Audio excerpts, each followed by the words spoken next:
David never thought he was the kind of person who could drift away from God.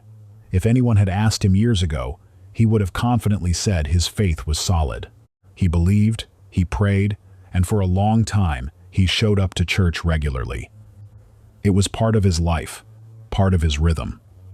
Sundays had meaning. There was a sense of direction, a quiet assurance that no matter what happened during the week, he would return to a place that centered him again.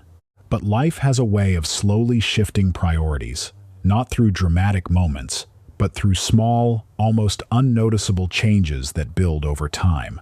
It started innocently, a missed Sunday here and there. Sometimes he was tired, other times he had plans, and occasionally he just didn't feel like going. He told himself it wasn't a big deal. After all, he still believed in God.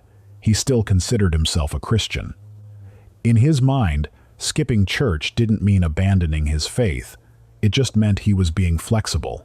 He convinced himself that faith was personal, that he didn't need a building or a gathering to stay connected to God. And while there is truth in that, what he didn't realize was that consistency is what keeps faith alive, and without it, even strong beliefs can begin to weaken. Weeks turned into months, and without realizing it, church stopped being part of his life entirely. What once felt normal began to feel distant, almost unnecessary. At first, nothing seemed to change. His life continued as usual. He worked, he socialized, he kept himself busy with the routines of daily living. On the surface, everything looked fine. But beneath that surface, something subtle began to shift. The first thing he lost was peace.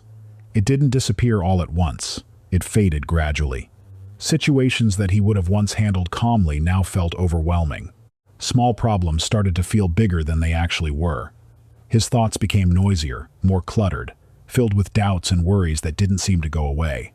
He began to feel a kind of restlessness that he couldn't explain, as if something inside him was unsettled. Then came the loss of clarity. Decisions that used to feel simple became confusing. He second-guessed himself more often. He felt unsure about the direction of his life, unsure about his choices, unsure about what truly mattered. Without realizing it, he had removed one of the main sources of guidance he used to rely on. Church had once been a place where truth was spoken into his life, where his perspective was corrected, where he was reminded of what was important. Without that consistent input, his thinking slowly became shaped by everything else around him. Social media, opinions, pressures, things that were loud, but not always true. As time passed, the changes became more noticeable. Temptations that he used to resist easily started to feel stronger. Habits he once avoided began to creep into his life. It wasn't that he wanted to fall into them, but without spiritual strength being renewed, his resistance weakened. Faith, he realized later, is not something that stays strong on its own. It has to be fed, nurtured, and strengthened regularly. Without that, it slowly fades, not because it was never real, but because it was neglected. Along with this came a growing sense of isolation. Even though he was surrounded by people, something felt missing. Conversations felt shallow. Connections felt temporary. He missed the kind of community he once had, the kind where people spoke about deeper things, where encouragement was genuine, where struggles were shared without judgment. Church had provided that, not just as a place, but as a community of people moving in the same direction. Without it, he found himself feeling alone in ways he hadn't expected.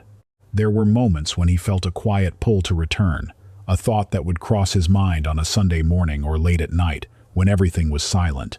It wasn't loud or forceful, but it was persistent, a simple reminder that something was missing. But each time, he brushed it aside. He told himself he would go back eventually, just not now. There was always a reason to delay, always something else that seemed more urgent. One evening, after a particularly exhausting day, everything caught up with him. He sat alone, the noise of the day finally replaced by silence. Without distractions, he could no longer ignore what he had been feeling for months. The restlessness, the confusion, the emptiness, it all surfaced at once. For the first time, he allowed himself to sit in it, to truly feel it without trying to escape. In that moment, he realized something that had been building quietly over time. The issue wasn't just stress or circumstances. It wasn't just life being difficult. It was deeper than that. He had disconnected from a source that once sustained him. He had stepped away from a place that regularly reminded him of truth, strengthened his spirit, and anchored his life. Church had never been just a routine. It had been a lifeline, and without it, he had slowly drifted into a place of weakness. He began to remember what church used to give him. It wasn't just the sermons, though they mattered. It was the environment, the atmosphere, the focus.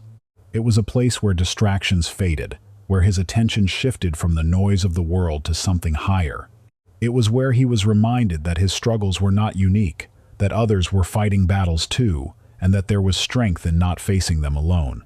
It was where worship softened his heart, where truth corrected his thinking, and where his faith was renewed week after week.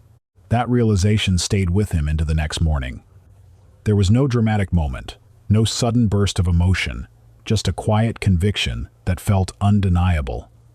He knew what he needed to do, not out of guilt, not out of obligation, but out of understanding.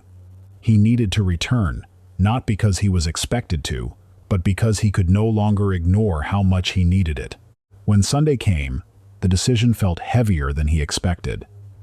Even though he knew he needed to go, there was resistance, a hesitation. A part of him that had grown comfortable with staying away tried to hold him back. It reminded him of how long it had been, how unfamiliar it might feel, how easy it would be to just stay home. But beneath that resistance was something stronger, a quiet certainty that going back was the right step. When he finally walked into the church, it didn't feel as unfamiliar as he feared. If anything, it felt like stepping into something he had been missing for a long time. The atmosphere was different from everything else he had been surrounding himself with. There was a sense of peace, a sense of purpose, something that couldn't be replicated elsewhere. As the service began, something inside him started to shift. The worship, the message, the presence, it all reached him in a way that nothing else had in months. It wasn't just what he heard, it was what he felt.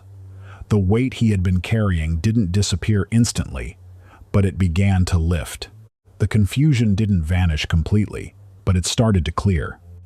For the first time in a long time, he felt aligned again, as if something inside him had been put back in its proper place. He began to understand something deeply important. Church was not just a place for routine or tradition. It was a place of renewal, a place where faith is strengthened consistently, not occasionally. It provides what personal effort alone often cannot structure: accountability, community, and a focused environment where God is at the center. Without it, it becomes easy to drift, to lose direction, and to slowly weaken without realizing it. Over time, as he continued to return, the changes became more evident. His peace began to stabilize. His thoughts became clearer. His ability to handle challenges improved. It wasn't because life became easier, but because he was no longer facing it from a place of weakness. He was being strengthened regularly, reminded consistently, and supported by a community that encouraged growth. He realized that running to church was not about perfection. It was about survival. It was about recognizing that faith needs to be maintained, not assumed. That spiritual strength requires consistency, not occasional attention. That isolation weakens, but connection strengthens. David's life didn't suddenly become perfect, but it became grounded, and that grounding made all the difference. The same challenges existed, but they no longer controlled him the same way. The emptiness that once lingered was replaced with purpose, and the distance he once felt from God was replaced with a growing closeness that reminded him of what he had been missing all along. For anyone who finds themselves in a similar place, the truth remains steady and clear. The longer you stay away, the easier it is to drift, and the more difficult it becomes to recognize how much you've changed. But the moment you decide to return, to step back into a place where your faith can be renewed and your spirit strengthened, something begins to shift. Not instantly, not perfectly, but genuinely and deeply. Because sometimes, the place you slowly walked away from is the very place your soul has been waiting to return to.